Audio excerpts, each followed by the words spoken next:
పూర్తి self centred అంటారు చూడండి. కొంతమంది పొద్దు గూకులు తన గురించే ఆలోచన. ఒకవేళ తన ఎడలు తప్పుగా బిహేవ్ చేశాను అనుకోండి, ఇక జీవితాంతం వాళ్ళని సాధిస్తున్నా, ఎడలు తప్పుగా చేశాడు, నా భర్త ఇలా చేశాడు.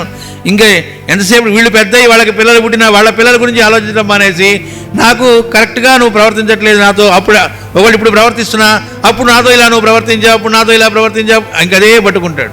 ఇక ఎప్పటికి కూడా తన ఇంపార్టెన్స్ గురించి, తన సౌకర్యాల గురించి మాత్రమే ఆలోచించుకోవడంలోనే ఉంటారు. మాస్టర్ గారు ఉదాహరణ కూడా ఇచ్చారు మనకి. గుంటూరులో మాస్టర్ గారింటి పక్కింట్లోనే ఉండేవాట. రోజు ఉదయాన్నే టిఫిన్ హోటల్ నుంచి తెప్పించుకునేవాట. పిల్లలు భార్య అందరూ చూస్తూ ఉంటే అతను తినేవాట. వాళ్ళందరికీ ఎలాంటిది క్రియేట్ చేశాడంటే, నాన్న మనందరినీ పోషిస్తున్నాడు, చాలా కష్టపడుతున్నాడు పాపం అందుకోసం ఆయన కొద్దిగా ఏదో తింటున్నాడు.